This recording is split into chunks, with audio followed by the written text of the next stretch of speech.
What if I told you that every single interaction you have with another human being follows predictable psychological patterns? What if I told you that the most successful people in the world, the leaders, the influencers, the ones who seem to effortlessly connect with anyone, aren't just naturally gifted, but have mastered the hidden psychology of human behavior? This audiobook will teach you to see what others miss. You'll learn to read the subtle psychological cues that reveal what people are really thinking and feeling. You'll understand the neurological mechanisms that drive human connection and influence. Most importantly, you'll develop the social intelligence to build deeper relationships, command respect, and create genuine influence in every area of your life. By the time you finish this audiobook, you will not think the same way about human interaction. You will see the psychological patterns underlying every conversation, every conflict, every moment of connection. This is not just about being more social. This is about mastering the fundamental psychology of how humans think, feel, and behave in social situations. Chapter 1: The hidden psychology behind every human interaction. Every conversation you have, every relationship you build, every moment of social connection operates according to deep psychological principles that most people never consciously recognize. These aren't abstract theories. They're hardwired patterns in the human brain that have evolved over millions of years to help us survive and thrive in social groups. The first hidden principle is the psychology of social threat detection. Within the first few seconds of meeting someone new, your brain is unconsciously running a complex threat assessment. Is this person safe? Are they part of my tribe? Do they have higher or lower social status than me? Your amygdala, the brain's alarm system, is constantly scanning for signs of social danger, rejection, humiliation, exclusion. This is why first impressions are so powerful and so difficult to change. Your brain makes decisions about someone before your conscious mind even realizes what's happening. Understanding this gives you tremendous power. When you know that everyone you meet is unconsciously asking, "Am I safe with this person?" you can deliberately signal safety and acceptance.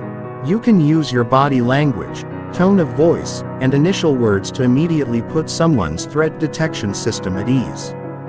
This is the foundation of all social influence, making others feel psychologically safe in your presence. The second hidden principle is reciprocity bias.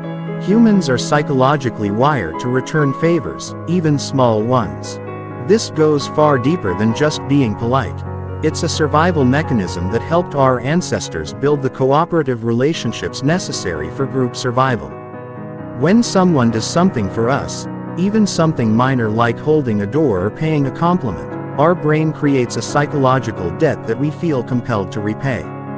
Socially intelligent people understand this principle and use it ethically to build rapport and influence.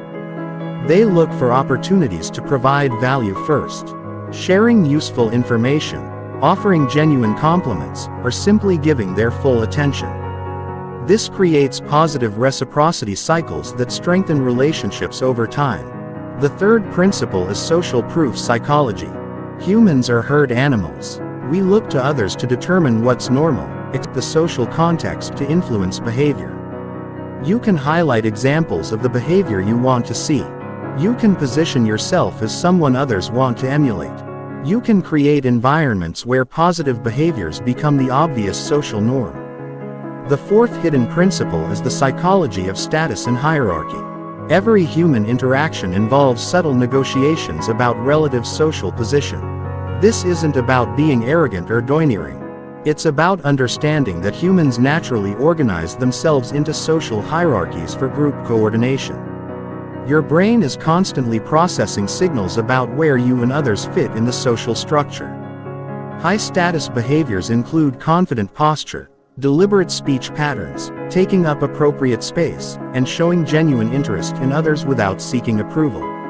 Low-status behaviors include fidgeting, seeking constant validation, apologetic body language, and nervous speech patterns. By understanding these signals, you can consciously project the level of confidence and authority that serves your goals. The final principle is emotional contagion.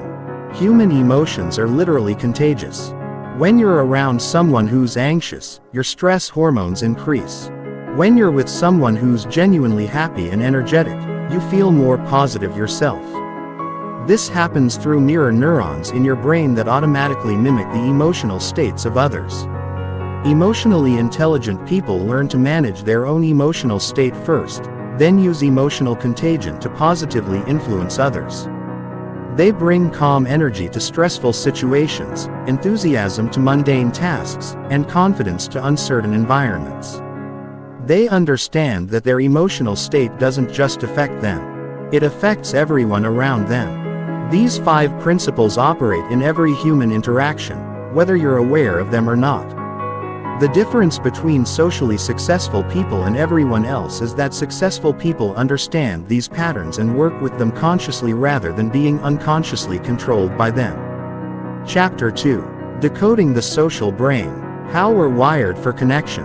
Your brain is fundamentally a social organ. Every major system in your brain evolved not just to help you survive as an individual, but to help you thrive as part of a social group. Understanding how your social brain works is the key to mastering human psychology and developing genuine social intelligence. The most important part of your social brain is the prefrontal cortex located just behind your forehead. This is your brain's CEO. It handles complex social reasoning, emotional regulation, and long-term planning. When you're reading someone's facial expression, understanding social context, or deciding how to respond in a delicate conversation, your prefrontal cortex is doing the heavy lifting. But here's what most people don't realize. Your prefrontal cortex is also the most energy-expensive part of your brain. When you're tired, stressed, or overwhelmed, it's the first system to go offline. This is why people make poor social decisions when they're exhausted, why conflicts escalate when everyone's stressed, and why emotional intelligence seems to disappear during difficult times. The practical implication is enormous. If you want to maintain peak social intelligence, you must manage your mental energy. This means getting adequate sleep, managing stress levels, taking breaks during intense social interactions, and being strategic about when you engage in important conversations. Your social brain literally cannot function at full capacity when your energy is depleted. The second crucial component is your mirror neuron system. These specialized brain cells fire both when you perform an action and when you observe someone else performing the same action. They're the neurological foundation of empathy, allowing you to literally feel what others are feeling by simulating their experiences in your own brain. Mirror neurons are why you automatically smile when someone smiles at you, why you feel tense when you're around anxious people, and why watching someone get hurt makes you WSE. They're also why behavioral mirroring, subtly matching someone's posture, speech patterns, or energy level creates such powerful rapport. When you mirror someone appropriately, their brain experiences it as social synchrony and connection. However, mirror neurons can also work against you. If you're constantly around negative, stressed, or toxic people, your mirror neurons will make you absorb their emotional states. This is why your social environment has such a powerful impact on your own psychology and behavior. You literally become more like the people you spend time with whether you realize it or not. The third key system is your limbic brain, which processes emotions and social rewards. When you experience social connection, acceptance or positive feedback, your brain releases dopamine, oxytocin, and other neurochemicals that create feelings of pleasure and bonding. This is why social media can be so addictive. It provides intermittent social rewards that trigger these same neurochemical pathways. Understanding your LYIC system helps you recognize your own social motivations and those of others. Everyone is seeking some form of social reward, recognition, acceptance, status, connection, or validation. When you can identify what type of social reward someone is seeking, you can provide it authentically and build stronger relationships. Your LYIC system also handles social pain. The same brain regions that process physical pain also activate when you experience social rejection, exclusion, or humiliation. This is why social rejection hurts so much. Your brain literally processes it as a threat to your survival. It's also why public speaking feels so terrifying to most people. Your ancient brain interprets the potential for social rejection as a life or death situation. The fourth component is your brain's threat detection system centered in the amygdala. This system is constantly scanning your social environment for potential dangers, people who might reject you, situations where you might be humiliated, or interactions that could damage your social standing. Your threat detection system operates much faster than your conscious thinking. It can identify potential social threats within milliseconds and trigger fight-or-flight responses before you even realize what's happening. This is why you might feel inexplicably uncomfortable around certain people or in certain social situations. The key to social mastery is learning to work with your threat detection system rather than against it.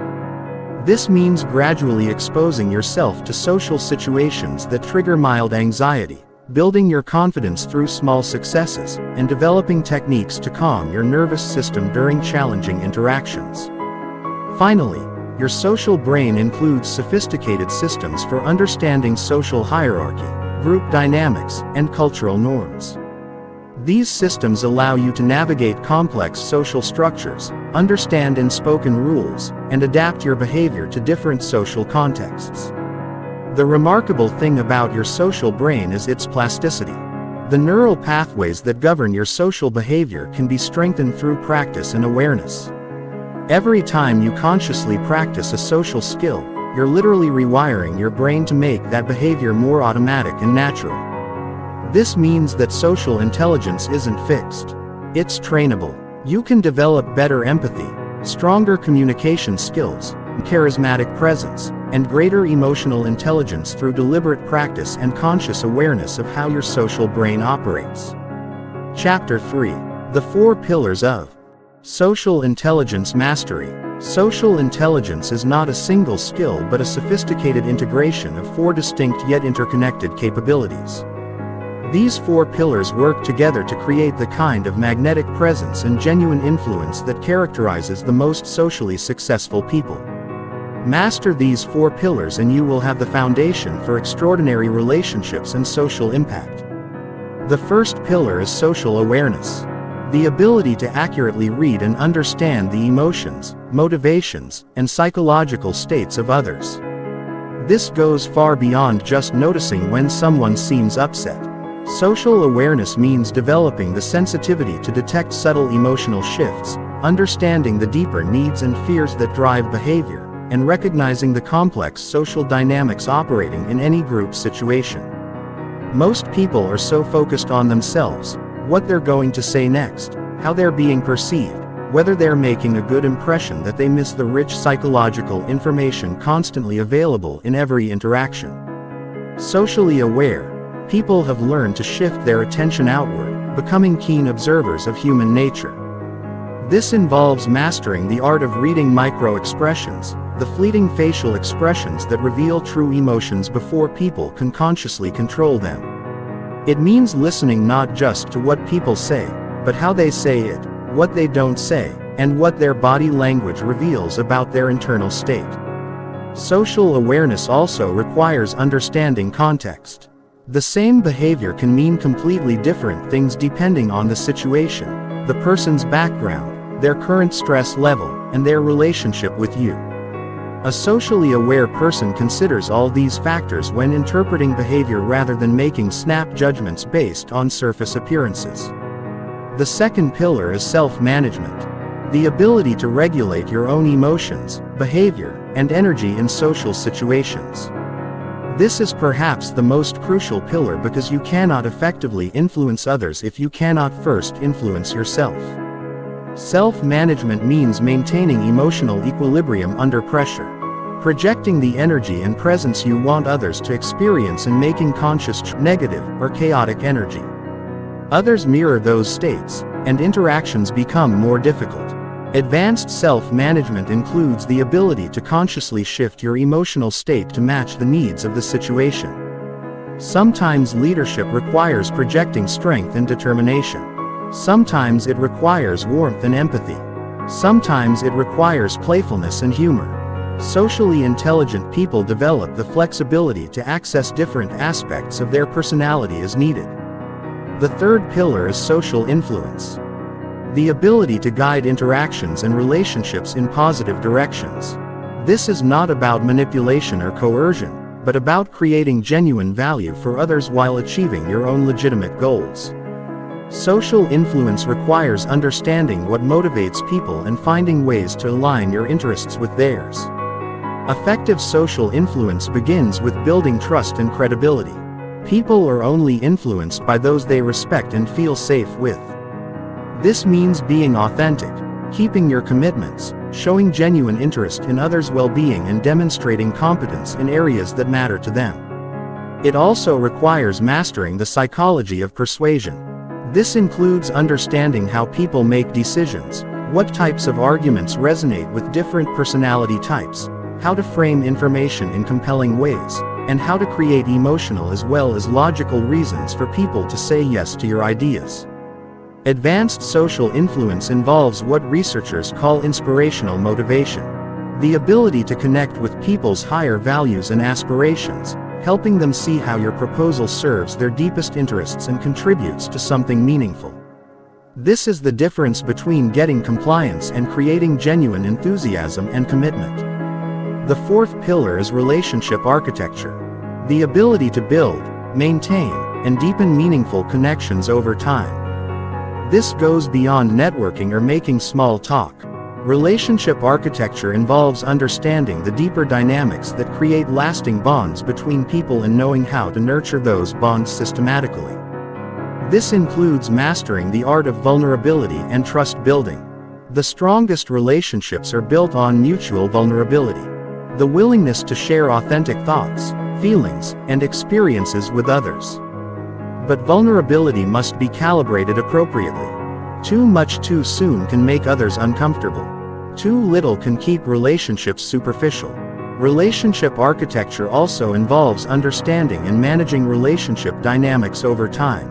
All relationships go through predictable phases: initial connection, deepening intimacy, challenges and conflicts, and either renewed closeness or gradual distance.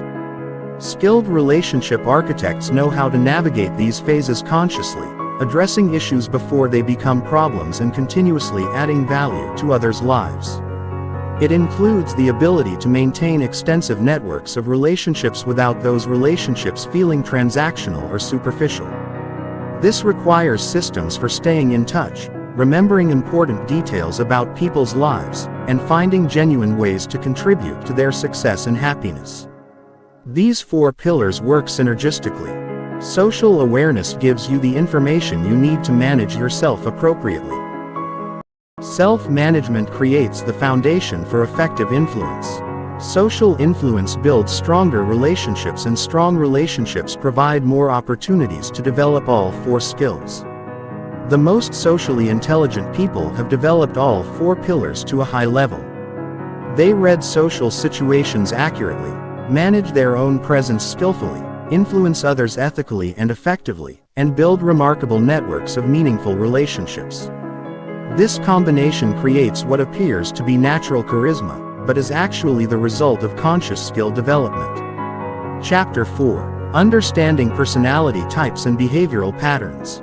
Every person you encounter operates according to distinct psychological patterns that shape how they perceive the world, make decisions, and interact with others.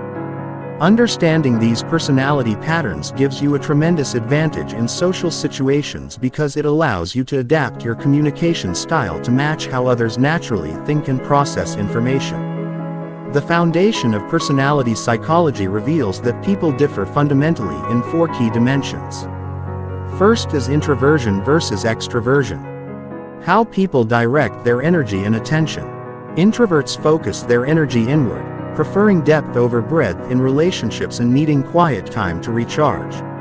Extroverts direct energy outward, gaining stimulation from social interaction and external activity.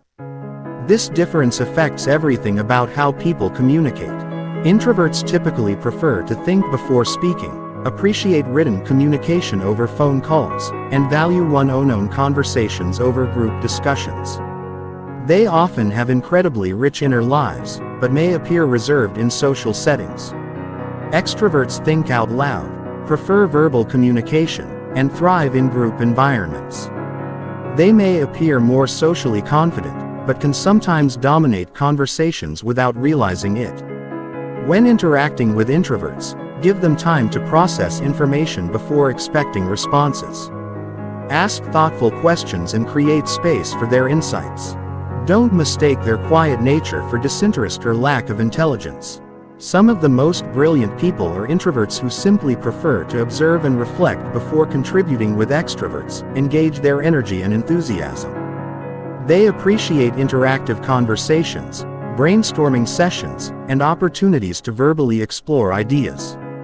However, be sure to also create opportunities for them to listen, as their natural tendency to externalize their thinking can sometimes overshadow others' contributions. The second dimension is sensing versus intuition. How people take in and process information. Sensors focus on concrete facts, details, and practical applications. They trust what they can see, hear, and directly experience. They prefer step-by-step instructions, specific examples, and proven methods. Intuitives focus on patterns, possibilities, and conceptual connections. They're drawn to abstract ideas, future potential, and innovative approaches. They prefer to understand the big picture before diving into details and often generate multiple creative solutions to problems.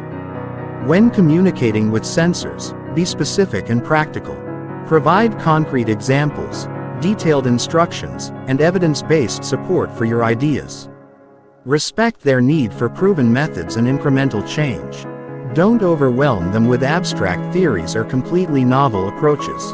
With intuitives, start with the big picture and explain how details fit into the larger vision.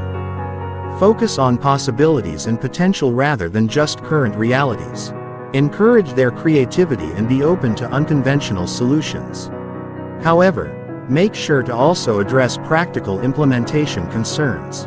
The third dimension is thinking versus feeling.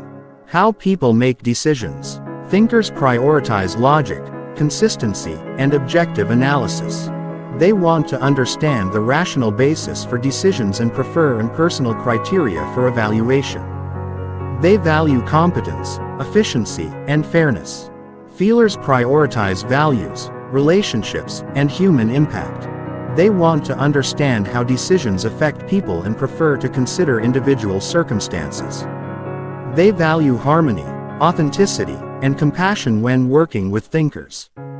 Present logical arguments supported by data and evidence.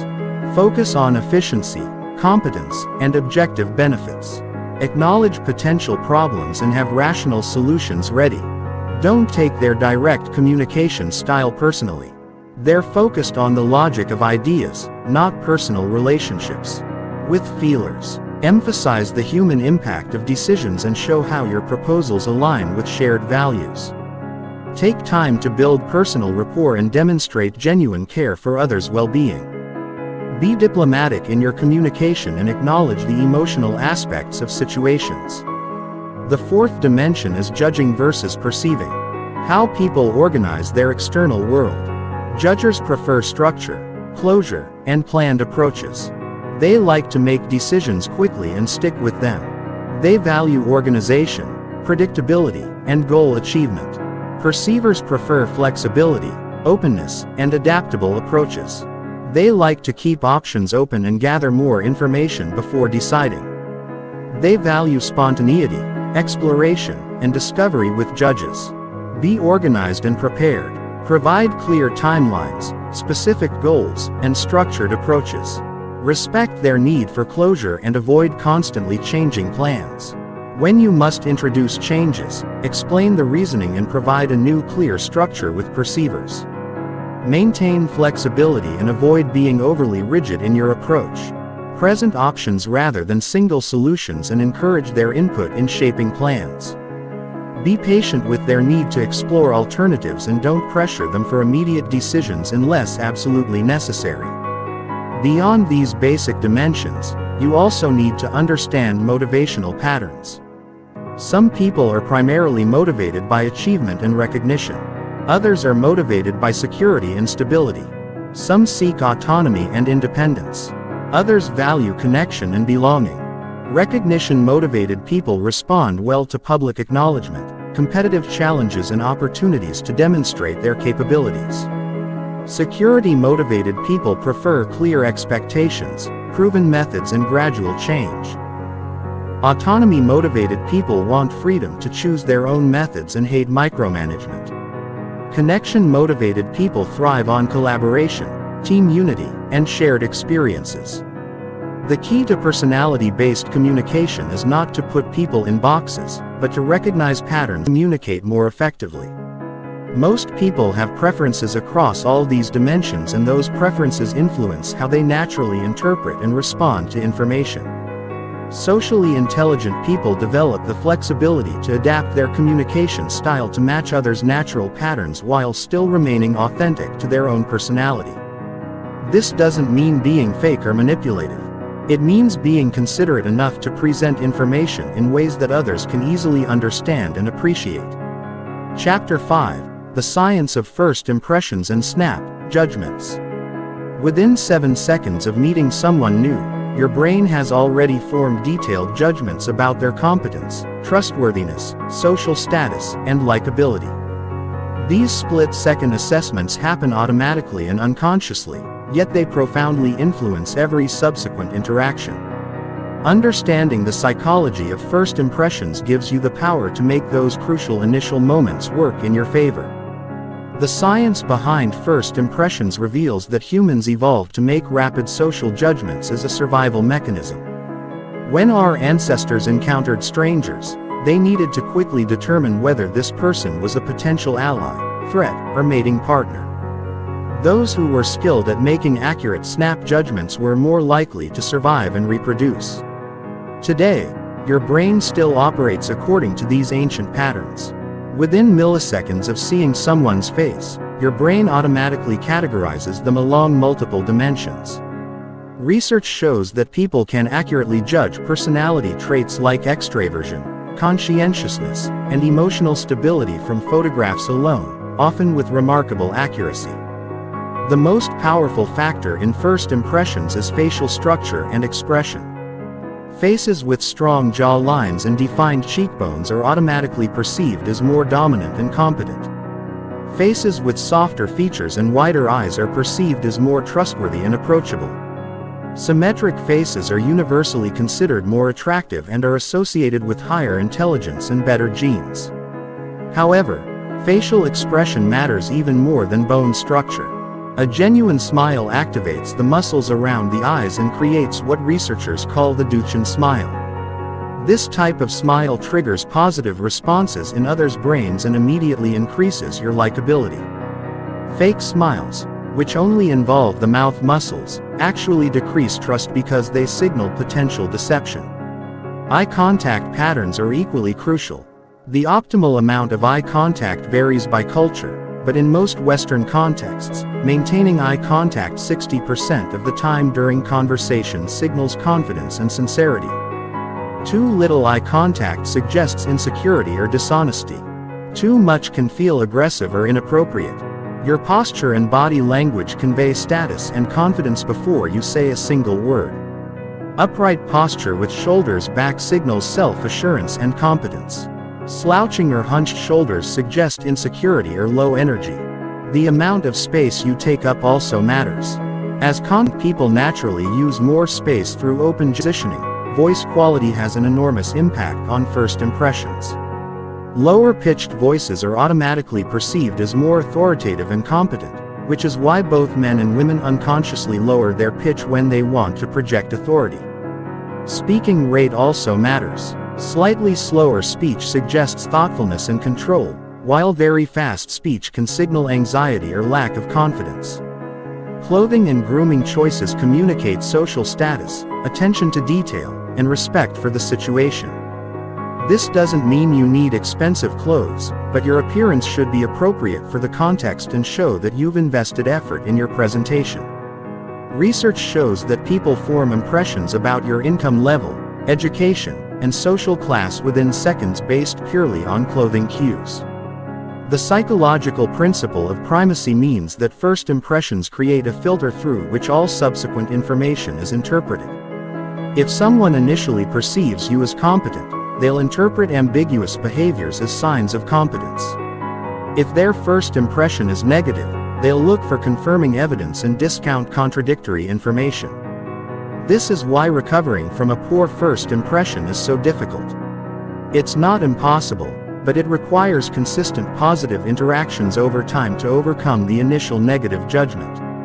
It's far more efficient to invest energy in making strong first impressions than trying to repair poor ones.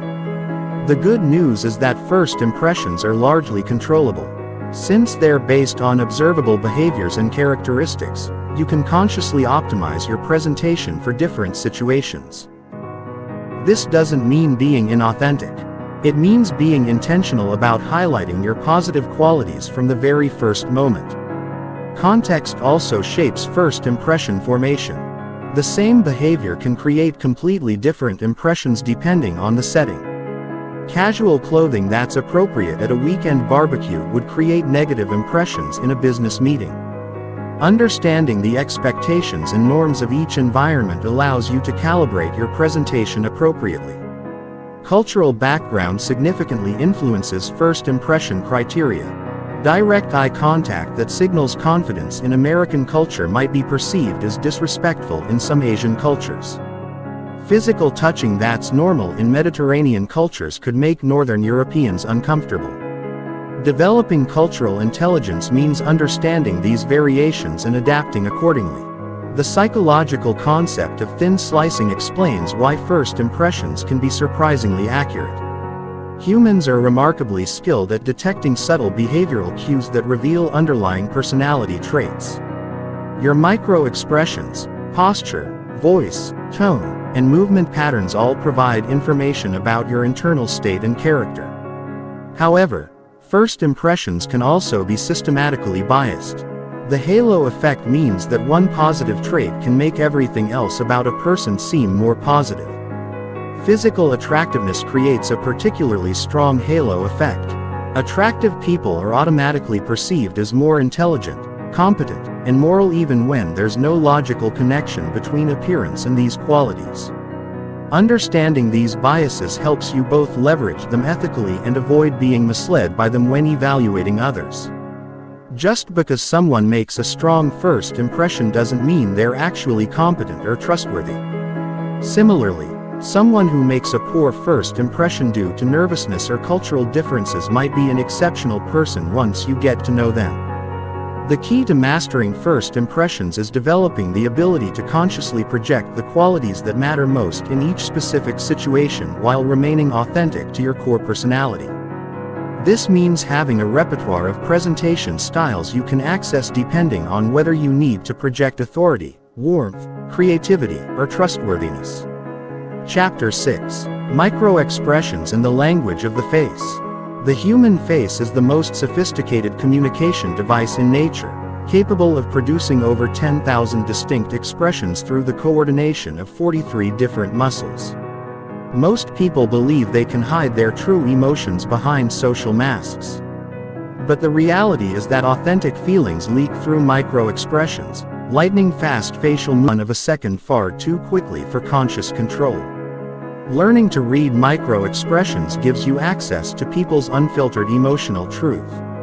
While someone might say they're fine, their face might flash irritation. Agree with your proposal, their expression might reveal doubt or skepticism.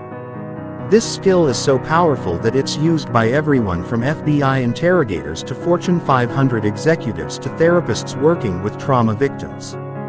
The 7 universal micro-expressions correspond to basic human emotions that appear identical across all cultures, ages, and backgrounds.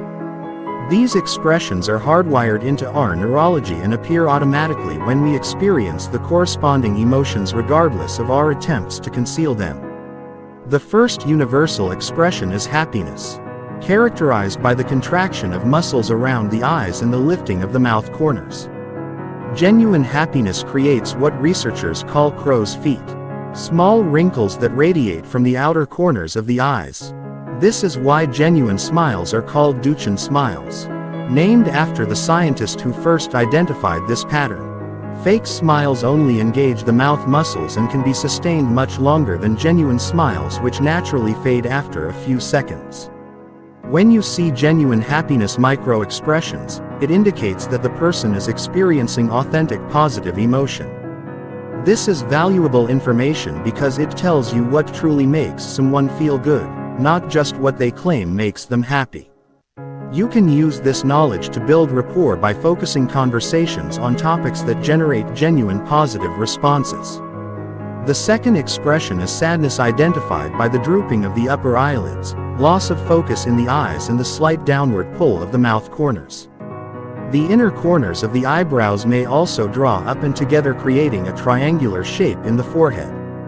Sadness micro-expressions often appear when people discuss losses, disappointments, or regrets. Even if they're trying to appear strong or unaffected, recognizing sadness allows you to respond with appropriate empathy and support. Sometimes people need acknowledgement of their pain more than solutions to their problems. When you see sadness micro-expressions, it's often more effective to validate their feelings than to immediately try to cheer them up or fix their situation. The third expression is anger, marked by the lowering and drawing together of the eyebrows, tension in the eyelids, and the pressing together or thinning of the lips. The nostrils may also flare slightly. Anger micro-expressions can appear even when someone is speaking calmly or trying to appear reasonable. They indicate that the person feels frustrated, threatened, or opposed to what's happening. Spotting anger micro-expressions early allows you to address underlying concerns before they escalate into open conflict. When you notice anger flashes, you can pause to check for understanding, acknowledge their perspective, or adjust your approach to be less threatening to their interests or values. The fourth expression is fear, characterized by raised upper eyelids, tensed lower eyelids, and raised eyebrows drawn together. The mouth may open slightly and pull back at the corners. Fear micro-expressions reveal when someone feels threatened, uncertain, or anxious about a situation, even if they're trying to appear confident.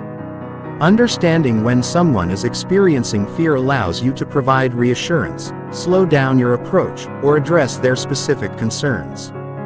Fear often masquerades as resistance or disagreement, but the underlying emotion is actually uncertainty or worry about negative consequences.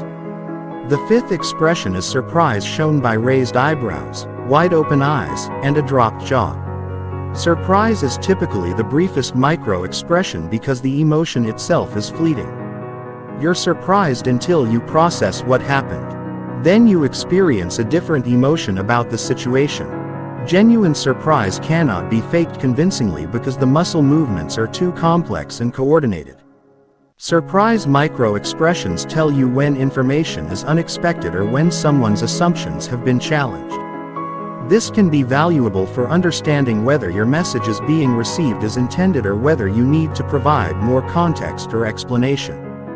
The sixth expression is disgust, identified by the wrinkling of the nose, raising of the upper lip, and lowering of the eyebrows. The lower eyelids may push up slightly. Disgust can be physical, moral, or emotional. People show disgust micro-expressions when they encounter something they find repulsive, offensive, or deeply disagreeable. Recognizing disgust helps you understand when you've crossed someone's values or boundaries.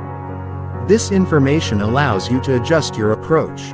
Apologize if appropriate, or simply understand that this person may not be aligned with your values or proposals. The seventh expression is contempt, the only asymmetrical universal expression. It appears as a slight raising of one corner of the mouth, creating a half smirk or sneer. Contempt indicates feelings of superiority, disdain, or moral disapproval. It suggests that someone believes they are better than or above whatever they're contemptuous about. Contempt is often the most damaging emotion in relationships because it creates distance and hierarchy rather than connection. When you see contempt micro-expressions, it indicates serious problems in the relationship or interaction that need to be addressed directly.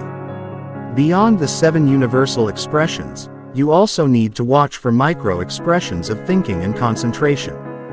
When people are processing complex information, their eyes may defocus slightly, their mouth may purse or move to one side, and they may show subtle tension around the eyes. Learning to recognize thinking expressions helps you know when to wait for someone to process information versus when they're simply avoiding giving you an answer. The key to reading micro-expressions accurately is understanding that they often contrast with the person's overall expression or verbal communication. Someone might be smiling and agreeing with you while flashing micro-expressions of anger or disgust. These contradictions are where the most valuable information lies because they reveal the person's unfiltered emotional truth. However, it's crucial to remember that micro-expressions show what someone is feeling, not necessarily what they're thinking or what they intend to do. Emotions provide important information, but they must be interpreted in context. Someone might flash anger because they're frustrated with themselves, not because they disagree with you. Someone might show fear because they're worried about implementation challenges, not because they oppose your idea. The most socially intelligent approach is to use micro-expression reading as information gathering rather than mind reading.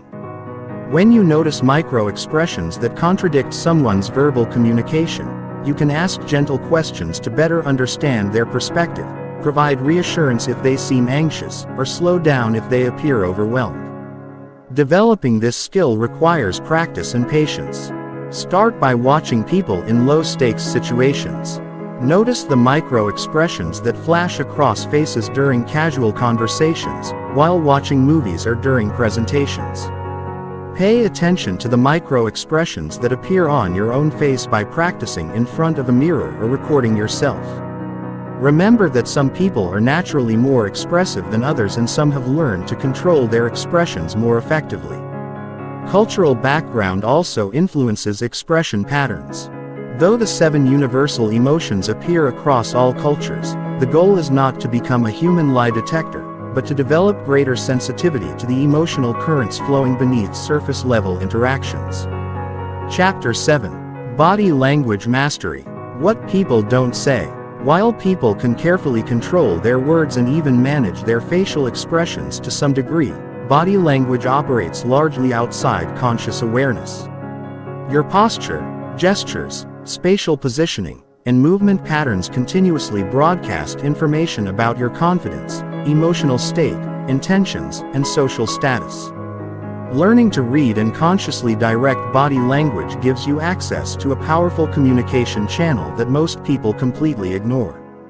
The foundation of body language psychology lies in understanding that your physical presentation directly influences both how others perceive you and how you feel about yourself. This is because of the bidirectional relationship between mind and body. Your thoughts influence your posture, but your posture also influences your thoughts and emotions. When you deliberately adopt confident body language, you actually begin to feel more confident due to hormonal changes triggered by your physical positioning. Research by social psychologist Amy Cuddy demonstrated that holding powerful poses for just 2 minutes increases testosterone levels and decreases cortisol, creating genuine feelings of confidence and reducing stress. This means that body language is not just about external communication. Stool for internal state management. The most fundamental element of confident body language is posture alignment. When you stand or sit with your spine straight, shoulders back, and head level, you project competence and self-assurance. This alignment also optimizes your breathing and energy flow, making you feel more alert and capable. Conversely, slouched posture with forward head positioning signals insecurity and low energy while actually making you feel more tired and less confident. The key is finding the balance between rigid military posture, which can appear aggressive or uncomfortable, and relaxed alignment that maintains dignity and presence. Think of your spine as a stack of blocks that should balance naturally, with your head floating effortlessly on top rather than being held in place through muscular tension. Shoulder positioning is equally important for conveying confidence and status. Broad, relaxed shoulders suggest capability and emotional stability. Shoulders that are pulled up toward the ears indicate tension and anxiety. Shoulders that roll forward suggest defensive positioning and low confidence. The ideal shoulder position is broad and relaxed, taking up appropriate space without appearing aggressive. Hand and arm positioning provides continuous information about someone's emotional state and intentions. Open hand gestures with palms signal honesty and openness.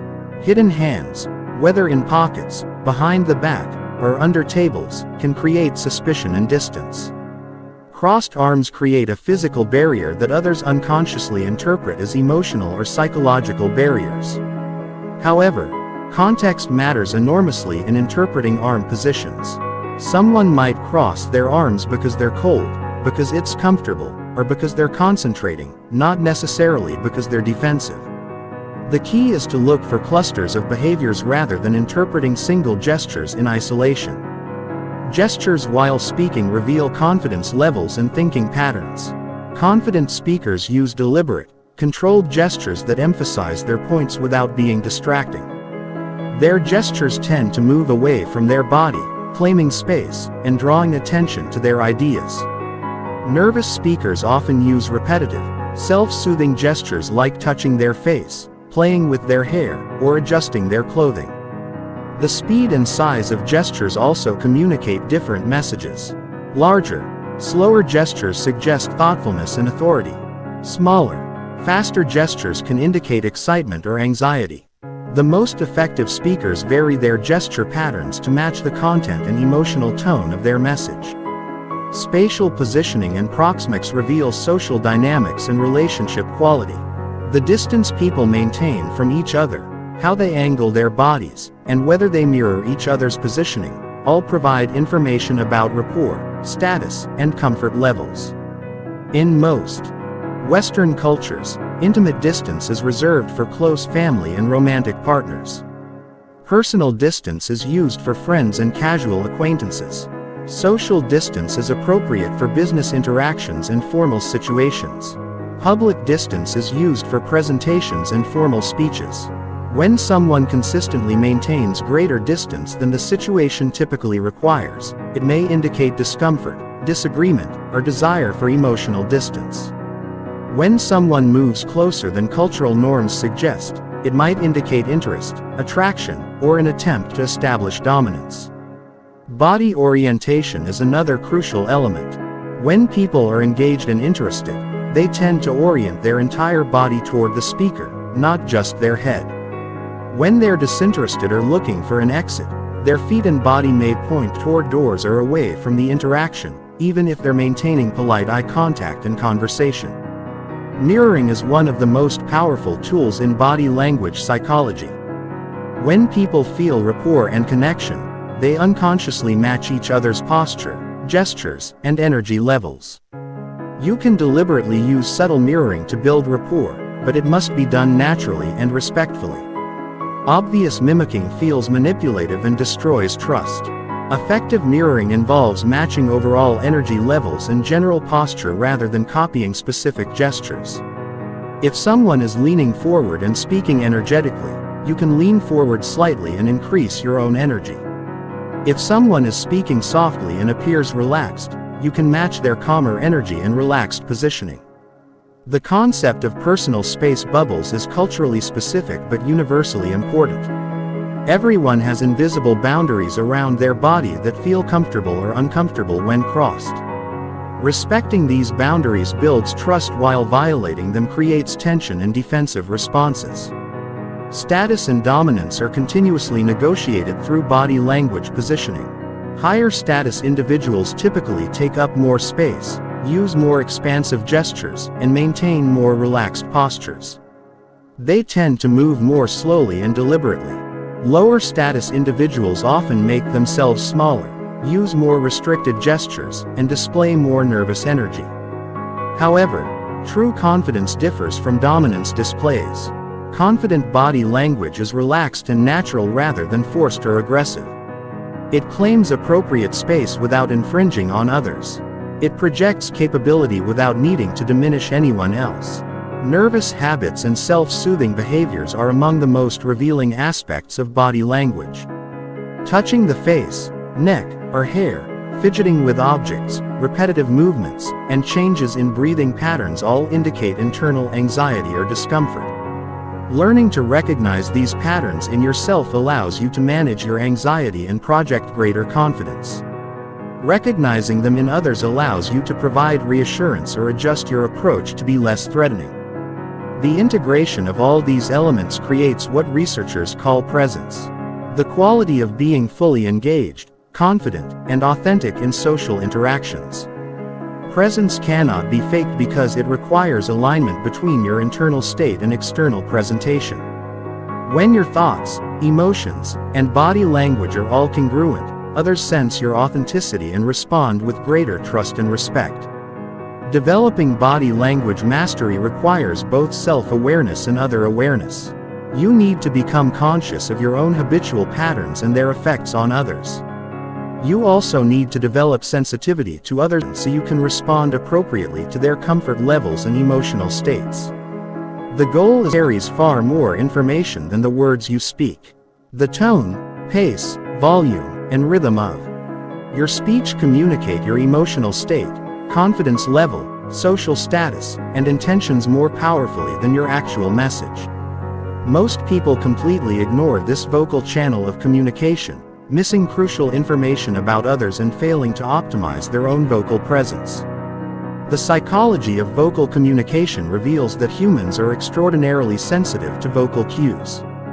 Before we even process the meaning of someone's words, our brains automatically analyze their vocal patterns for information about their emotional state, trustworthiness, and social position. This happens within milliseconds and influences our entire response to the person and their message. The fundamental element of vocal psychology is pitch, which directly correlates with perceived authority and competence. Lower-pitched voices are universally associated with leadership, intelligence, and trustworthiness. This is why both men and women unconsciously lower their pitch when they want to project authority or when they're trying to be taken seriously. However, the key is not simply speaking in the lowest possible register, which can sound artificial and strained. The goal is to speak from your optimal pitch range, the lower third of your natural vocal range, where your voice has the most resonance and power. This requires proper breathing, support, and relaxation of unnecessary tension in your throat and jaw. Vocal resonance refers to how your voice vibrates through your body and fills the space around you. A resonant voice sounds rich, full, and authoritative. While a thin voice lacks presence and authority, resonance is created by proper breath support, relaxed throat muscles, and the use of your entire body as a resonating chamber. To develop better resonance, focus on breathing deeply from your diaphragm rather than shallowly from your chest. When you speak, imagine your voice originating from your chest rather than your throat. This creates a richer, more powerful sound that others find more compelling and trustworthy. Speaking pace reveals confidence and thinking patterns. People who speak too quickly often appear anxious, nervous, or lacking in confidence. They may also be difficult to understand and follow. Those who speak too slowly can appear uncertain, unintelligent, or condescending. The optimal speaking pace varies by context, but generally falls between 140 to 160 words per minute for most professional situations. Confident speakers vary their pace strategically. They slow down for emphasis, speed up to create energy and excitement, and use pauses effectively to allow important points to sink in. They understand that silence is not empty space to be filled, but a powerful tool for emphasis and comprehension. The strategic use of pauses is one of the most underutilized tools in vocal communication. Most people fear silence and rush to fill pauses with filler words like or you know. However, deliberate pauses actually increase your perceived intelligence and authority while giving your audience time to process and absorb your message. Pauses serve multiple psychological functions. They create anticipation and draw attention to what comes next. They allow you to collect your thoughts and speak more precisely. They give others time to process complex information. They also demonstrate confidence because only secure speakers are comfortable with momentary silence. Volume patterns communicate respect and social awareness. Speaking too loudly can appear aggressive or inconsiderate. Speaking too softly can seem insecure or force others to strain to hear you. The appropriate volume depends on the size of the space, the number of people present, and the cultural context. Confident speakers modulate their volume appropriately for the situation and use volume changes for emphasis. They might speak more softly to draw people in during intimate or serious moments, or increase volume to energize and motivate during inspiring segments. Vocal variety keeps listeners engaged and conveys emotional intelligence. Monotone delivery suggests boredom, lack of engagement, or emotional flatness. Speakers who vary their pitch, pace, and volume come across as more interesting, intelligent, and emotionally aware. This doesn't mean being artificially dramatic or theatrical. Natural vocal variety reflects the emotional content of your message and your genuine engagement with the topic. When you're excited about an idea, your voice naturally becomes more energetic. When you're discussing something serious, your tone naturally becomes more grave. Articulation and clarity demonstrate respect for your audience and confidence in your message.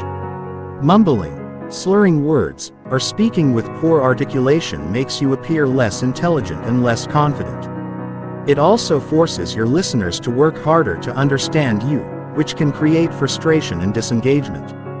Clear articulation requires proper mouth and tongue positioning, adequate mouth opening, and deliberate consonant pronunciation.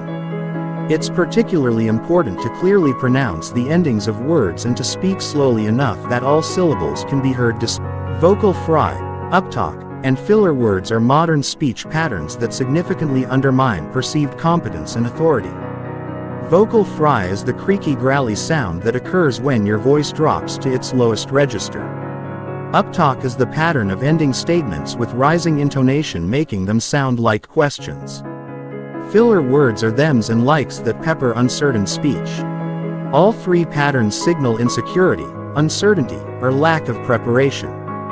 They make speakers appear younger, less confident, and less authoritative. Eliminating these patterns requires conscious awareness and practice. But the improvement in how others perceive you is dramatic. Emotional regulation through vocal control is a powerful tool for managing both your own state and others' responses. When you consciously control your vocal patterns, you can actually influence your emotional state. Speaking more slowly and deeply can calm anxiety. Speaking with more energy can increase motivation and enthusiasm. You can also use vocal patterns to influence others' emotional states. A calm, steady voice can help de-escalate conflict.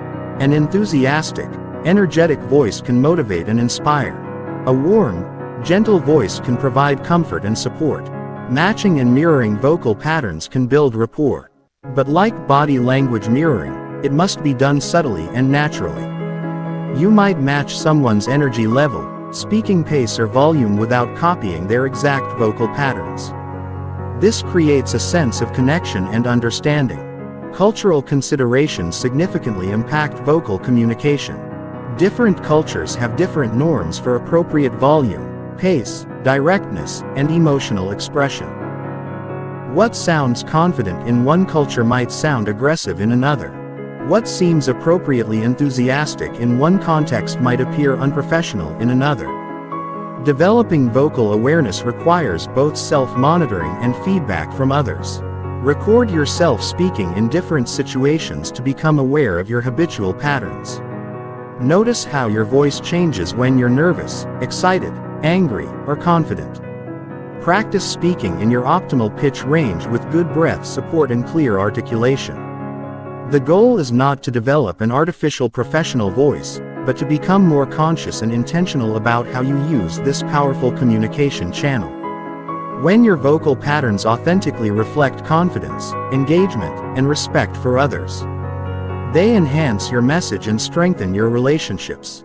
Your voice is an instrument that can be developed and refined throughout your life. With awareness and practice, you can learn to use vocal patterns to project the presence and authority that serve your goals while remaining authentic to your personality and values. Chapter 9: The Psychology of Influence and Persuasion. Influence is not about manipulation or coercion. It's about understanding the psychological principles that guide human decision-making and using that knowledge to create genuine value for others while achieving your own legitimate goals. The most effective influencers don't force people to change their minds. They create conditions where people naturally want to align with their ideas. The foundation of ethical influence lies in understanding that all human decisions are ultimately emotional. Even when people believe they're being purely rational, neuroscience research reveals that people with damage to the emotional centers of their brains struggle to make even simple decisions despite having intact logical reasoning abilities.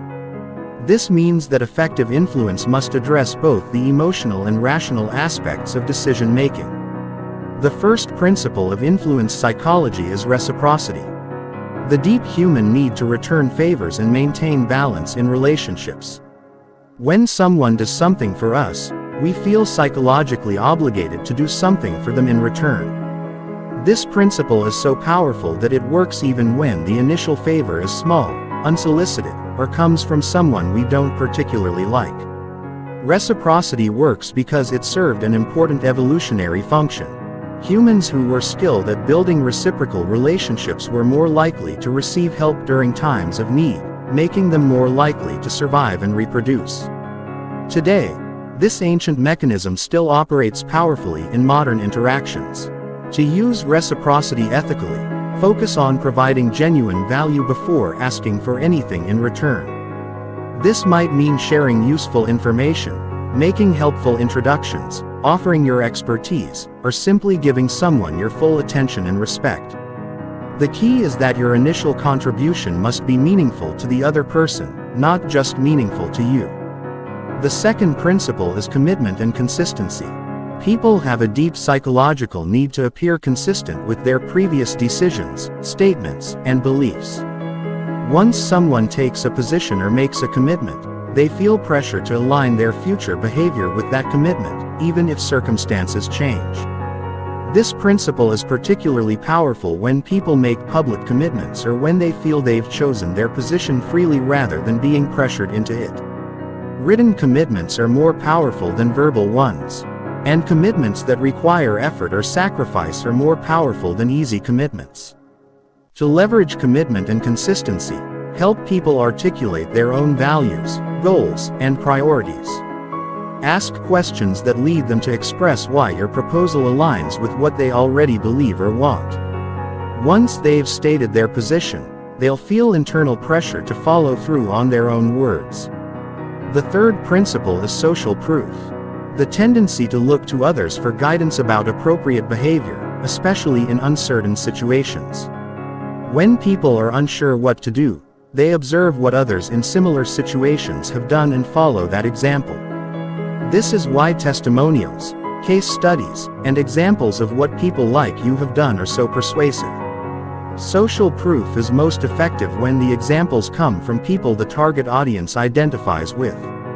A corporate executive is more likely to be influenced by what other executives have done than by what college students have done. Someone from a particular region or industry will be more influenced by examples from that same background to use social proof effectively. Collect and share relevant examples of others who have made similar decisions or achieved similar results. Be specific about the similarities between your examples and your audience's situation if possible.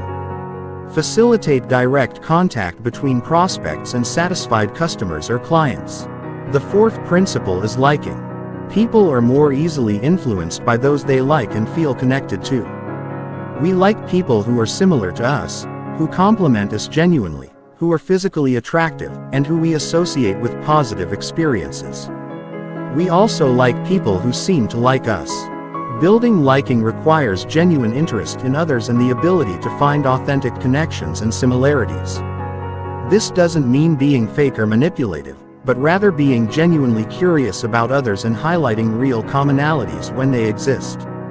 The fifth principle is authority. People defer to experts and those in positions of legitimate power. However, authority doesn't always require formal credentials or titles. Demonstrated expertise, confident presentation, and the respect of others can all create perceived authority. To build appropriate authority, Focus on developing genuine expertise in your field and finding credible ways to demonstrate that expertise. This might include sharing relevant credentials, displaying symbols of expertise, or having others introduce your qualifications. However, authority must be balanced with approachability. Too much emphasis on status can create distance rather than influence. The sixth principle is scarcity. People value things more when they're rare, limited, or potentially unavailable. This principle works because scarcity often does indicate value in the real world.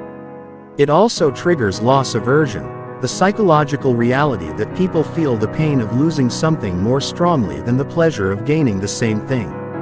Scarcity must be genuine to be ethical. Creating false urgency or artificial limitations is manipulative and ultimately undermines trust. However, when genuine scarcity exists, limited time, exclusive access, or finite resources, highlighting these constraints can motivate action. The psychology of framing dramatically affects how people interpret and respond to information.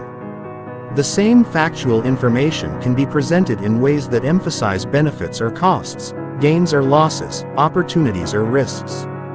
People's responses change dramatically based on how information is framed, even when the underlying facts remain identical. Effective framing requires understanding your audience's values, fears, and motivations. For risk-averse people, emphasize how your proposal reduces risk or prevents loss. For opportunity-seeking people, emphasize potential gains and advantages. For relationship-focused people, emphasize how your proposal strengthens connections or serves others. The timing of influence attempts significantly affects their success. People are more receptive to certain types of influence at different times and in different contexts. They're more open to new ideas when they're in good moods, less defensive when they feel safe and respected, and more likely to commit when they feel they have control over the decision. Understanding resistance is crucial for ethical influence. When people resist your ideas, they're usually protecting something they value: their autonomy, their existing beliefs, their resources, or their relationships. Effective influence addresses these underlying concerns rather than simply pushing harder against resistance. The most powerful form of influence is inspirational motivation. Connecting your proposals to people's deeper values, aspirations, and sense of purpose. When people see how your ideas serve their highest goals and values, they don't just comply with your requests. They become genuinely enthusiastic supporters. This requires understanding what truly matters to each person beyond their surface-level wants. What are their core values? What legacy do they want to create? What would make them feel proud and fulfilled? When you can authentically connect your proposals to these deeper motivations, influence becomes inspiration. Chapter 10. Emotional Contagion. How Emotions Spread. Human emotions are as contagious as viruses, spreading from person to person through unconscious mimicry, shared attention, and neurological synchronization. Understanding emotional contagion gives you the power to consciously influence the emotional atmosphere of any interaction while protecting yourself from absorbing negative emotions that don't serve you. The science of emotional contagion reveals that when you're in the presence of another person, your brain automatically mimics their facial expressions, posture, vocal patterns, and breathing rhythms. This mimicry happens through your mirror neuron system, specialized brain cells that fire both when you experience an emotion and when you observe someone else experiencing that same emotion. This neurological mimicry creates what researchers call emotional convergence. Within minutes of interacting with someone, your emotional states begin to synchronize. If you're with someone who's anxious, your stress hormones increase. If you're with someone who's genuinely enthusiastic, you feel more energetic and positive. This happens regardless of what you're consciously thinking about the person or situation. The evolutionary purpose of emotional contagion was to create group cohesion and coordinate collective responses to threats or opportunities. When one member of a tribe spotted danger and felt fear, that emotion quickly spread through the group, allowing everyone to respond appropriately even before they consciously understood the threat. Today, This same mechanism operates in boardrooms, classrooms, and family gatherings. The practical implications are enormous. Your emotional state affects everyone around you and their emotional states affect you. This means that emotional regulation isn't just personal, it's social. When you manage your own emotions skillfully, you're contributing to the emotional health of everyone you interact with. The first level of emotional contagion is automatic mimicry.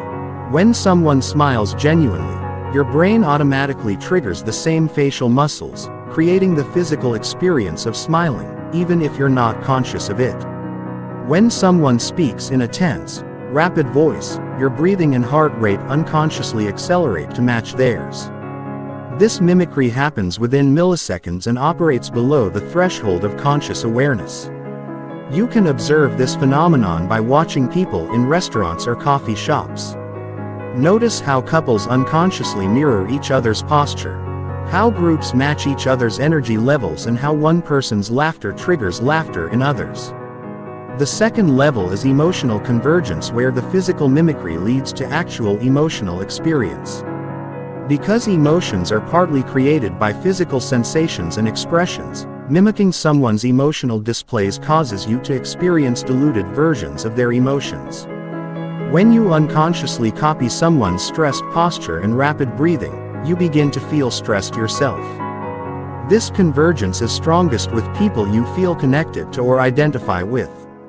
You're more likely to catch emotions from family members, close friends, or people you admire than from strangers or people you dislike. However, prolonged exposure to anyone's emotional state can create convergence, which is why working in toxic environments eventually affects even the most resilient people. The third level is emotional amplification, where groups collectively intensify emotional experiences. When multiple people share the same emotion, it becomes stronger than any individual would experience alone. This is why crowds can become euphoric at concerts, terrified during emergencies, or angry during protests. The shared emotional experience amplifies beyond what any individual brought to the situation. Understanding amplification helps explain why team dynamics are so powerful and why emotional leadership is so important. One person's genuine enthusiasm can energize an entire group. One person's negativity can drain collective energy and motivation. Positive emotional contagion creates upward spirals in relationships and groups. When you consistently bring positive emotions like enthusiasm, calm confidence, or genuine warmth to interactions, others begin to associate those feelings with your presence. This makes people want to spend time with you and creates opportunities for deeper connection and influence. However, positive emotional contagion must be authentic. Fake enthusiasm or forced positivity is quickly detected and can actually create negative reactions. People's mirror neuron systems are sophisticated enough to distinguish between genuine and artificial emotional expressions. Negative emotional contagion creates downward spirals that can poison relationships and group dynamics. Chronic negativity, anxiety, anger, or depression spreads through social networks, affecting everyone's mental health and performance. This is why protecting your emotional environment is so crucial for your well-being and success. The key insight is that you have significant control over emotional contagion patterns. While you cannot completely prevent emotions from spreading, you can consciously choose which emotions to amplify and which to resist. This requires developing both emotional awareness and emotional regulation skills. Emotional awareness means recognizing your own emotional states as they arise and understanding how those states affect others. It also means becoming sensitive to the emotional currents in your environment and noticing when you're absorbing emotions that don't originate from your own experience. Emotional regulation means developing the ability to consciously shift your emotional state when needed. This doesn't mean suppressing authentic emotions, but rather having tools to manage your emotional state so it serves your goals and relationships. Techniques include breathing exercises, physical movement, mental reframing, and environmental changes. Creating positive emotional contagion requires intentionality about the energy you bring to interactions. Before important conversations or meetings, Take time to center yourself and consciously choose the emotional state you want to project. If you want others to feel calm and confident, you must first cultivate those states within yourself. This involves managing your physiology, your posture, breathing, facial expression, and vocal tone. Because these physical elements both reflect and create emotional states.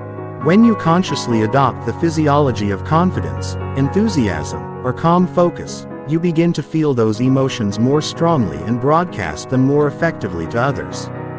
Protecting yourself from negative emotional contagion requires creating boundaries and developing resilience strategies. This might mean limiting time with chronically negative people, creating physical distance during emotionally intense situations, or developing mental techniques to maintain your center when surrounded by difficult emotions.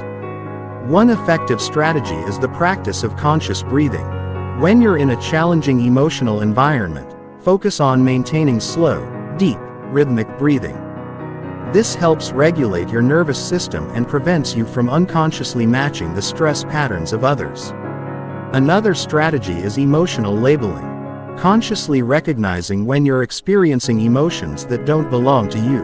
When you notice feeling anxious, angry, or sad without a clear personal cause, ask yourself whether you might be absorbing these emotions from your environment. This awareness creates space between you and the emotion, reducing its impact. The most advanced practice is emotional leadership, consciously using emotional contagion to improve group dynamics and relationships. This means taking responsibility for the emotional atmosphere you create and strategically using positive emotions to influence outcomes. Emotional leaders understand that their emotional state is never purely personal. They recognize that calm confidence during a crisis can steady an entire team. That genuine enthusiasm for a project can motivate exceptional performance, and that compassionate presence during difficult times can provide healing and hope for others. The goal is not to manipulate others through emotional contagion, but to become more conscious and responsible about this natural psychological process. When you understand that emotions spread, you can choose to be a source of positive emotional influence while protecting yourself from negative emotional environments that don't serve your growth or well-being. Chapter 11. Social Hierarchy and Power Dynamics. Every human interaction involves subtle negotiations about relative social position and influence. Understanding these power dynamics gives you the ability to navigate social hierarchies effectively, build appropriate authority, and create collaborative relationships rather than competitive ones. This knowledge is essential for leadership, career advancement, and building respect in any social context. Human beings are fundamentally hierarchical creatures. This isn't about domination or oppression. It's about the basic organizational structures that allow groups to function effectively. Hierarchies exist to coordinate group behavior, allocate resources efficiently, and reduce conflict through clear role definitions. The key is learning to work within these natural patterns while maintaining your integrity and respecting others' dignity. Social status is communicated through hundreds of subtle behavioral cues that operate below conscious awareness. High-status individuals typically move more slowly and deliberately, take up more space, speak with greater vocal authority, and display more relaxed body language. They make more direct eye contact, interrupt more frequently, and receive more attention and deference from others. However, true high status differs dramatically from dominance displays or aggressive posturing. Authentic high status is characterized by calm, confidence, generosity toward others, and the ability to elevate those around you. It's about being secure enough in your own value that you don't need to diminish others to feel important. The foundation of healthy status is competence. Being genuinely skilled at things that matter in your context. This might be professional expertise, emotional intelligence, problem-solving ability, or leadership skills. People naturally defer to those who demonstrate superior capability in areas they value. Building competence-based status requires continuous learning and skill development. It means becoming excellent at what you do while also developing the broader capabilities that enhance your effectiveness. This includes communication skills, emotional regulation, strategic thinking, and the ability to understand and work with different personality types. The second element of healthy status is social value. Your ability to contribute positively to others' lives and goals. High-status people are resources for their communities. They share knowledge, make valuable connections, provide opportunities, and help solve problems. They're the people others want to be around because interactions with them are consistently beneficial. Creating social value requires shifting from a scarcity mindset to an abundance mindset. Instead of hoarding opportunities, information, or relationships, you look for ways to share them generously. This counterintuitive approach actually increases your status because it demonstrates both your resource access and your confidence in your ability to create more value. Presence is the third component of natural status. This involves being fully engaged in interactions, maintaining appropriate eye contact, speaking with conviction, and projecting calm confidence even in challenging situations. Presence cannot be faked because it requires genuine self-assurance and emotional regulation. Developing presence begins with internal work, becoming comfortable with yourself, clarifying your values and goals, and building genuine confidence through competence and contribution. External presence flows naturally from internal certainty and self-acceptance. Status signaling through material possessions, credentials, or association with high-status people can temporarily enhance your position, but it's ultimately less powerful than earned status based on actual value creation. People quickly see through artificial status displays and may even resent them if they're not backed by genuine contribution. The most effective approach is to let your work and character speak for themselves while being appropriately aware of how status symbols affect others' perceptions. This might mean dressing appropriately for your context, displaying relevant credentials when helpful, or mentioning significant accomplishments when they're relevant to the conversation. Power dynamics in groups follow predictable patterns that you can learn to recognize and navigate skillfully. In any group, people naturally sort themselves into leaders, followers, supporters, and challengers based on their personalities, competencies, and goals. Understanding these roles helps you position yourself effectively and work collaboratively with others. Leaders set direction, make decisions, and take responsibility for outcomes. They typically have the strongest combination of competence, confidence, and communication skills. However, leadership can be situational. The same person might lead in one context and follow in another based on relevant expertise and group needs. Followers provide essential support, implementation, and feedback. Good followers are not passive or subservient. They're active contributors who choose to support leadership while maintaining their own judgment and values. The ability to follow skillfully is as important as the ability to lead. Supporters provide encouragement, resources, and advocacy. They help build consensus, maintain group morale, and ensure that everyone feels included and valued. Supporters often have high emotional intelligence and serve as social connectors within groups. Challengers question assumptions, push for higher standards, and prevent groupthink. They're essential for innovation and avoiding serious mistakes, but they must express their challenges constructively rather than destructively. Effective challengers criticize ideas while supporting people. Navigating office politics and organizational hierarchies requires understanding both formal and informal power structures. Formal power comes from titles, roles, and official authority. Informal power comes from relationships, expertise, and personal influence. Often, the informal power structure is more important than the official hierarchy. Building influence within organizations means developing relationships at multiple levels. Understanding the unwritten rules and cultural norms and finding ways to contribute value that others recognize and appreciate. This involves being politically aware without being manipulative or compromising your integrity. The concept of social capital, the value of your relationships and reputation, is crucial for long-term success in any field. Social capital is built through consistent reliability, generous contribution to others' success, and maintaining high ethical standards even when it's difficult. Gender, Cultural background, and other demographic factors significantly influence how status and power dynamics operate. What signals high status in one culture might be inappropriate in another. Understanding these variations helps you adapt your approach while staying true to your core values and personality.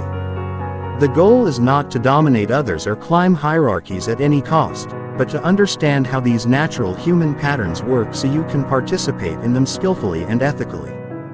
This means building genuine competence, contributing real value, and treating others with respect regardless of their position in any hierarchy. When you understand social hierarchy and power dynamics, you can build appropriate authority without arrogance, follow leadership without losing your autonomy, and create collaborative relationships that benefit everyone involved. You become someone others naturally want to work with and support because you understand how to navigate social structures while maintaining your integrity and helping others succeed. Chapter 12. Conflict. Psychology and Resolution Mastery. Conflict is an inevitable part of human interaction, but most people handle it poorly because they don't understand the psychology underlying disagreements and disputes. Learning to navigate conflict skillfully turns it from a destructive force into an opportunity for deeper understanding, stronger relationships, and better solutions. This skill is essential for leadership, healthy relationships, and personal peace. The first principle of conflict psychology is understanding that most conflicts are not really about the surface-level issues people are arguing about. They're about deeper needs, fears, and values that feel threatened. Some might argue about budget allocations when they're really concerned about respect and influence. Someone might fight about household chores when they're actually feeling unappreciated or overwhelmed. Effective conflict resolution requires identifying and addressing these underlying concerns rather than just the presenting problems. This means listening for the emotions and needs beneath people's positions and helping them articulate what they're really trying to protect or achieve. The second principle is recognizing that conflict triggers primitive survival responses in the human brain. When people feel threatened, criticized, or disrespected, their amygdala activates the fight or flight response, flooding their system with stress hormones and reducing access to higher-order thinking skills. This is why people say and do things during conflicts that they later regret. Understanding this neurological reality helps you stay calm during conflicts and avoid escalating others' defensive responses. When you recognize that someone's aggressive or defensive behavior is coming from their threatened nervous system rather than their rational mind, you can respond with appropriate de-escalation rather than counterattack. The third principle is that people's perception of fairness is more important than objective fairness in determining their satisfaction with conflict resolution. Someone might accept an objectively worse outcome if they feel the process was fair and their concerns were heard. Conversely, they might reject an objectively better outcome if they feel manipulated or dismissed. This means that how you handle conflict matters as much as what solutions you reach. Treating people with respect, listening to their concerns genuinely and involving them in problem solving creates buy-in and satisfaction even when compromises are necessary. Emotional regulation is the foundation of effective conflict management. When you can stay calm, centered, and thinking clearly during disagreements, you're able to make better decisions and help others return to rationality. This requires developing your capacity to tolerate discomfort, manage your own triggers, and maintain perspective during difficult conversations. Emotional regulation begins with recognizing your early warning signs of escalation, changes in your breathing, tension in your body, or shifts in your thinking patterns. When you notice these signs, you can use techniques like deep breathing, mental reframing, or taking breaks to maintain your equilibrium. Active listening during conflict means truly trying to understand the other person's perspective rather than just waiting for your turn to argue. This involves reflecting back what you hear, asking clarifying questions and acknowledging the validity of their concerns even when you disagree with their solutions. Most people defend their positions during conflicts rather than exploring their interests. Positions are the specific solutions people want, while interests are the underlying needs those solutions are meant to address. By focusing on interests rather than positions, you can often find creative solutions that satisfy everyone's core needs. For example, if two colleagues are fighting over who gets the corner office, the position-level conflict seems like a zero-sum game. But if you explore their interests, one person values status recognition while the other needs quiet space for concentration, you might find solutions that address both needs without anyone getting the specific office. The language you use during conflict dramatically affects outcomes. Accusatory language that starts with "you always" or "you never" triggers defensiveness and escalation. Descriptive language that focuses on specific behaviors and their impact creates space for productive dialogue. Instead of saying "you're being disrespectful," you might say, "When meetings start without waiting for everyone to arrive, I feel like my time isn't valued, and I worry that I'll miss important information." This approach describes the problem without attacking the person's character. Timing conflicts appropriately increases the likelihood of successful resolution. Trying to resolve serious disagreements when people are tired, stressed, or distracted usually makes things worse. Creating appropriate time and space for difficult conversations demonstrates respect and increases the chances of productive dialogue. The concept of face-saving is crucial in conflict resolution. People need to be able to change their positions or admit mistakes without losing dignity or respect. Creating opportunities for graceful exits and mutual face-saving often unlocks resolution when people are stuck in rigid positions. This might involve acknowledging how someone's original position made sense given the information available at the time. Focusing on how circumstances have changed rather than who was right or wrong, or finding ways for everyone to contribute to the final solution. Cultural differences significantly affect conflict styles and resolution preferences. Some cultures value direct confrontation and explicit communication during conflicts. Others prefer indirect approaches that preserve harmony and allow people to save face. Understanding these differences helps you adapt your approach appropriately. Power imbalances complicate conflict resolution because they affect people's willingness to express their true concerns and their ability to influence outcomes. When significant power differences exist, the higher power person has a responsibility to create psychological safety and ensure that lower power voices are heard and respected. Mediation skills become essential when you're helping others resolve their conflicts. This involves remaining neutral, helping people communicate more effectively and guiding them toward mutually acceptable solutions without imposing your own preferences. Effective mediators focus on process rather than content. They help people slow down, listen to each other, identify common ground, and brainstorm creative solutions. They manage the emotional climate and ensure that everyone feels heard and respected. The goal of conflict resolution should be restoration rather than victory. This means repairing relationships, rebuilding trust, and creating stronger foundations for future collaboration. It often involves addressing the systemic issues that created the conflict rather than just solving the immediate problem. Post-conflict follow-up is essential for preventing recurring problems. This might involve checking in on how agreements are working, addressing new concerns that emerge and continuing to strengthen the relationship foundation that was damaged during the conflict. When you master conflict psychology and resolution skills, disagreements become opportunities for deeper understanding and stronger relationships. You become someone others trust to handle difficult situations fairly and effectively, which enhances your influence and leadership capacity in all areas of life. Chapter 13. Building Unshakable Charisma and Magnetic Presence. Charisma is not a mysterious gift that some people are born with. It's a learnable set of behaviors and mental patterns that create compelling presence and natural influence. Charismatic people make others feel energized, valued, and inspired. They have the ability to command attention without demanding it and to influence others through attraction rather than pressure. The foundation of charisma is presence. The quality of being completely engaged and focused on the current moment and the people you're with when you're truly present. Others feel your full attention and energy, which is rare and powerful in our distracted world. Presence cannot be faked because it requires genuine interest and engagement. Developing presence begins with managing your internal state. This means clearing mental clutter, releasing anxiety about the future or regrets about the past, and focusing your attention completely on what's happening right now.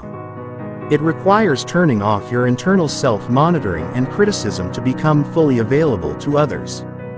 Physical presence involves your posture, breathing, and energy level. Charismatic people tend to have upright, relaxed posture that suggests both confidence and openness.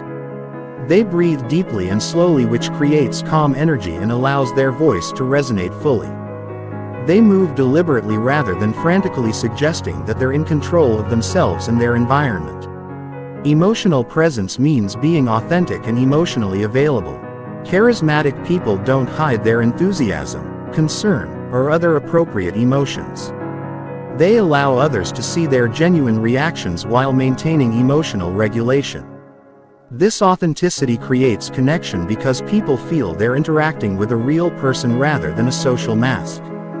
Mental presence involves giving others your complete intellectual attention. This means listening actively, asking thoughtful questions, and engaging fully with their ideas. When someone feels that you're truly focused on understanding them, they experience a form of attention that's increasingly rare in our multitasking culture. The second element of charisma is power. Not power over others, but personal power that comes from confidence, competence, and the ability to influence your environment.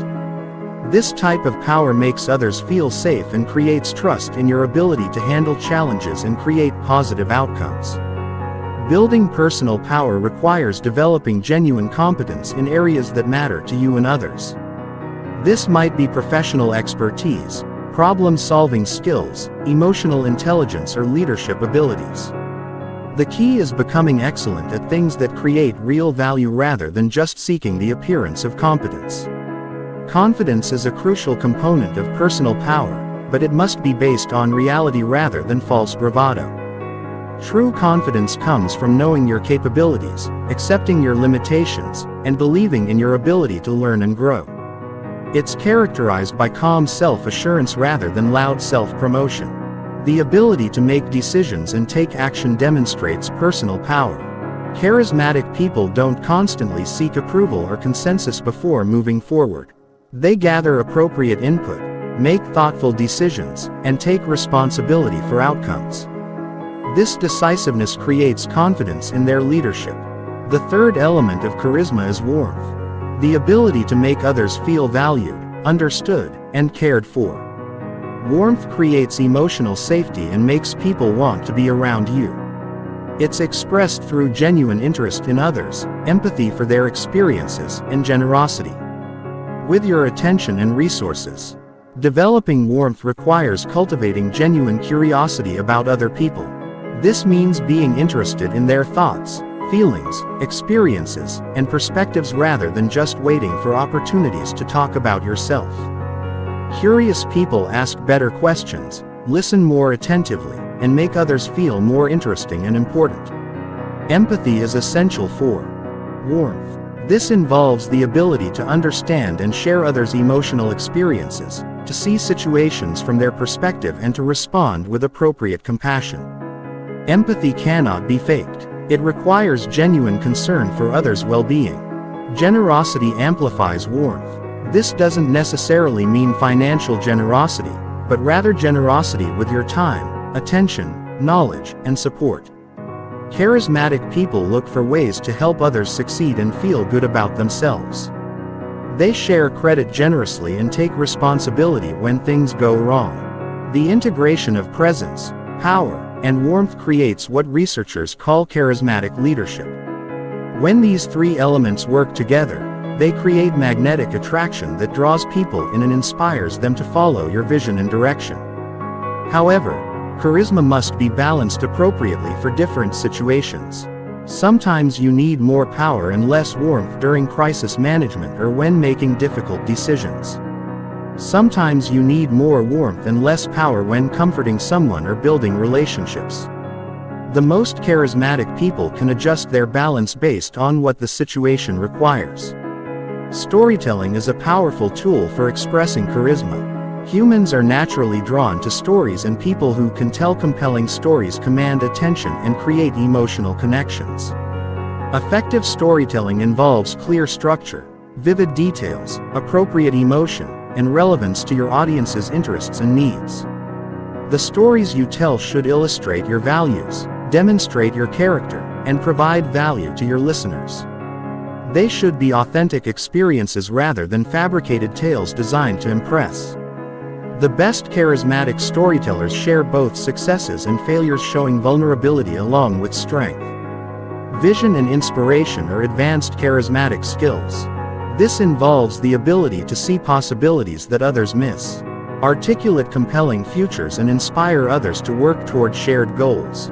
Visionary charisma requires understanding what motivates people deeply and connecting your ideas to their highest aspirations. Creating inspirational vision involves painting pictures of positive futures that people can imagine themselves being part of. It means helping others see how their individual contributions serve larger purposes and how working together can create something more meaningful than what any individual could achieve alone. Energy management is crucial for sustaining charisma over time. Charismatic presence requires significant mental and emotional energy. So you need strategies for maintaining your vitality and avoiding burnout. This includes proper rest, stress management, and regularly engaging in activities that restore your enthusiasm and optimism. The goal of developing charisma should not be manipulation or ego gratification, but rather the ability to create positive influence and meaningful connections with others. When your charisma is grounded in genuine care for others and commitment to worthy goals, it becomes a force for positive change rather than self-serving manipulation. Authentic charisma attracts people who share your values and vision while repelling those who don't align with your principles. This natural selection process helps you build relationships and opportunities that truly serve your goals and values rather than just providing superficial social success. Chapter 14. Advanced Conversation Psychology. Conversation is the primary medium through which relationships are built, influence is exercised, and social intelligence is demonstrated. Yet, most people have never learned the sophisticated psychological principles that govern effective dialogue. Mastering conversation psychology gives you the ability to connect deeply with others, navigate complex social situations, and create interactions that are meaningful for everyone involved. The foundation of conversation mastery is understanding that every conversation serves multiple functions simultaneously. On the surface level, conversations exchange information, but beneath that, they establish rapport, negotiate status, build trust, and create emotional experiences. The most skilled conversationalists manage all these levels simultaneously. The opening moments of any conversation set the tone and trajectory for everything that follows. Research shows that people form lasting impressions about conversation partners within the first few exchanges. This means that how you begin conversations significantly affects their outcomes. Effective conversation openers demonstrate interest in the other person, establish common ground, or introduce intriguing topics that invite engagement. They avoid generic questions like, "How are you?" that typically generate automatic responses. Instead, they might reference shared experiences, current events relevant to both parties, or observations about the immediate environment. The psychology of questions reveals that the types of questions you ask dramatically shape the depth and direction of conversations. Closed questions that can be answered with yes or no tend to create interview-like exchanges that feel formal and limited. Open questions that require elaboration create space for more meaningful dialogue. However, the most powerful questions are those that invite reflection and self-discovery. Instead of asking, "What do you do for work?" you might ask, "What aspects of your work energize you most?" This approach helps people think more deeply about their experiences while providing you with richer information about their values and motivations. Sequential questioning techniques allow you to guide conversations progressively deeper. This involves starting with lighter topics and gradually moving toward more significant subjects as trust and rapport develop.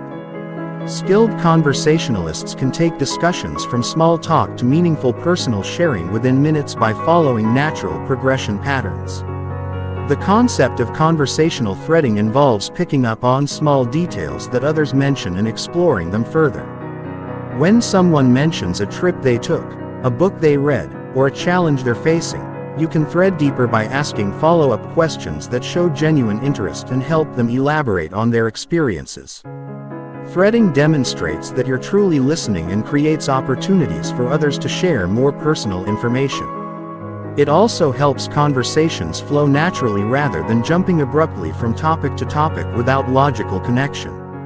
Active listening in conversation goes far beyond simply hearing words. It involves listening for emotions, values, assumptions, and unspoken concerns. It means noticing what people emphasize, what they avoid discussing, and what seems to energize or drain them as they speak. Reflective listening techniques help others feel heard and understood while giving you opportunities to clarify your understanding.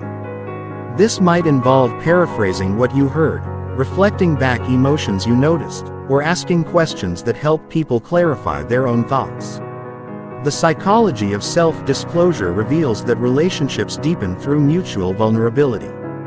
When you share appropriate personal information, it creates psychological safety for others to reciprocate with their own sharing. This creates upward spirals of trust and intimacy. However, self-disclosure must be calibrated appropriately for the relationship and context. Sharing too much too soon can make others uncomfortable, while sharing too little keeps relationships superficial. The key is matching the depth level of others' sharing while gradually increasing vulnerability as trust develops. Conversational turn-taking follows subtle psychological rules that most people observe unconsciously. These include respecting natural pause points, avoiding interruptions except when appropriate, and ensuring that conversation time is distributed fairly among participants. Understanding these patterns helps you participate more skillfully in group conversations, know when to speak and when to listen, and facilitate discussions that include everyone rather than being dominated by the most talkative participants. Emotional calibration in conversation means adjusting your energy, tone, and content to match what the situation requires. If someone is sharing something serious or painful, matching their emotional tone shows respect and empathy. If someone is excited about an achievement, sharing their enthusiasm creates connection and rapport.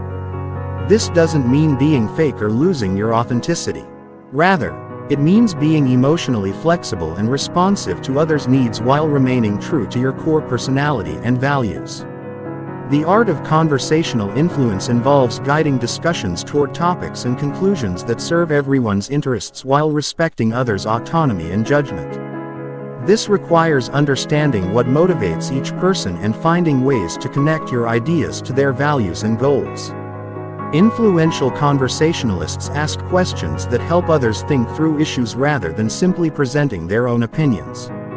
They use stories and examples to illustrate points rather than relying on abstract arguments. They acknowledge others' perspectives before introducing their own views. Managing difficult conversations requires understanding the psychological dynamics that create defensiveness and conflict. When people feel criticized, misunderstood, or threatened, they become defensive and stop listening effectively. Avoiding these triggers allows you to address challenging topics without creating unnecessary resistance. Techniques for difficult conversations include separating people from problems, focusing on behaviors rather than character, using I statements to express your perspective, and looking for underlying interests rather than arguing about positions. Non-verbal communication continues throughout every conversation, providing continuous feedback about how your words are being received and how others are feeling. Monitoring facial expressions, body language, and vocal tone helps you adjust your approach in real time to maintain engagement and rapport. The conclusion of conversations affects how people remember the entire interaction. Strong endings might involve summarizing key points, expressing appreciation for the other person's time and insights, making concrete plans for follow-up, or simply acknowledging the value of the connection. Conversation mastery also involves knowing when conversations should end. Skilled conversationalists can sense when energy is waning, when important topics have been covered, or when continuing would be less valuable than concluding on a positive note. The goal of advanced conversation psychology is not to manipulate others or always get your way, but to create interactions that are genuinely valuable for everyone involved. When you can facilitate conversations that help others think more clearly, feel more understood, and connect more deeply, you become someone people seek out and value highly. Chapter 15. Creating Deep Trust and Lasting Influence. Trust is the foundation of all meaningful relationships and lasting influence.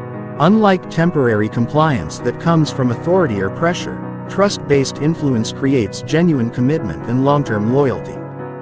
Building deep trust requires understanding the psychological mechanisms that create confidence in your character, competence, and intentions. The psychology of trust reveals that humans assess trustworthiness through three primary dimensions: ability, benevolence, and integrity. Ability refers to your competence and capability to deliver on commitments. Benevolence involves your genuine care for others' well-being and interests. Integrity means alignment between your stated values and actual behavior. All three elements must be present for deep trust to develop. Someone might be highly competent but not care about your interests, making them untrustworthy despite their abilities. Someone might care deeply about you but lack the skills to help effectively. Someone might be both caring and capable, but demonstrate inconsistency between their words and actions. Building trust in your ability requires developing genuine competence in areas that matter to others and finding appropriate ways to demonstrate that competence without appearing arrogant or boastful. This involves continuous learning, skill development, and the humility to acknowledge the limits of your expertise. Demonstrating competence effectively means focusing on results rather than credentials. Sharing specific examples of successful outcomes, and being transparent about both successes and failures. People trust those who are honest about their limitations more than those who claim perfection. The ability component of trust also includes reliability, consistently following through on commitments, meeting deadlines, and maintaining quality standards. Small consistencies in minor matters create confidence in your reliability for major responsibilities. Benevolence is demonstrated through genuine interest in others' success and well-being. This involves listening actively to understand others' needs and concerns, offering help without being asked, and celebrating others' achievements without jealousy or competition. Building benevolence-based trust requires shifting from a scarcity mindset to an abundance mindset. Instead of seeing others' success as threats to your own advancement, you look for ways to contribute to their growth and achievement. This counterintuitive approach actually increases your influence because people naturally want to support those who support them. The expression of benevolence must be authentic rather than strategic. People can sense when care and concern are genuine versus when they're performed for ulterior motives. True benevolence flows from genuine appreciation for others and belief in their value and potential. Integrity involves consistency between your stated values and actual behavior, especially when maintaining that consistency is difficult or costly. It means keeping commitments even when circumstances change, admitting mistakes when you make them, and choosing ethical paths even when easier alternatives exist. Building integrity-based trust requires first clarifying your own values and principles. Then making decisions that align with those values regardless of external pressures. It involves being honest about your motivations and transparent about potential conflicts of interest. Integrity is often tested in small moments rather than dramatic situations. How you handle minor commitments. Respond to criticism. Treat people who can't help you and manage confidential information. All provide evidence about your character that others use to assess your trustworthiness. The vulnerability paradox in trust building reveals that showing appropriate vulnerability actually increases others' confidence in you rather than diminishing it. When you admit mistakes, acknowledge uncertainties, or share personal challenges, you demonstrate emotional security and authenticity that builds deeper connections. However, Vulnerability must be calibrated appropriately for the relationship and context. Sharing too much too soon can make others uncomfortable, while maintaining perfect facades prevents the deeper connections that create lasting trust and influence. Effective vulnerability involves sharing challenges you've overcome rather than current overwhelming problems. Admitting mistakes while demonstrating what you've learned from them, and expressing uncertainties about situations while maintaining confidence in your ability to figure things out.